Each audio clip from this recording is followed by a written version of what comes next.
தமிழ் சினிமால நடிப்பு மட்டும் இல்லாம இசை, எழுத்து, இயக்கம் அப்படின்னு பல பரிமாணங்கள்ல தன்னோட திறமையை காட்டியவர் சிம்பு.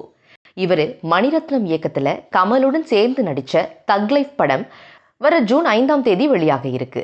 இந்த நிலையில சிம்பு தற்போது 3 திரைப்படங்களை தன்னோட கைவசம் வச்சிருக்காரு. சிம்பு தன்னோட 49வது படத்தை பார்க்கிங் பட இயக்குனர் ராம்குமார் பாலகிருஷ்ணன் இயக்கத்துல நடிச்சிட்டு இருக்காரு. அடுத்ததா ராஜ்குமார் பெரியசாமி இயக்கத்துல STR 50 உருவாக இருக்கு.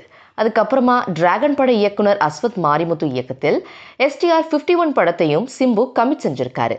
அது மட்டும் இல்லாம மலையாளத்துல வெளிவந்த 2018ங்கிற மாபெரும் ஹிட் படத்தை கொடுத்த இயக்குனர் ஜூட் ஆண்டனி இயக்கத்திலையும் சிம்பு நடிக்க இருப்பதா ஏற்கனவே தகவல் வெளிவந்துச்சு.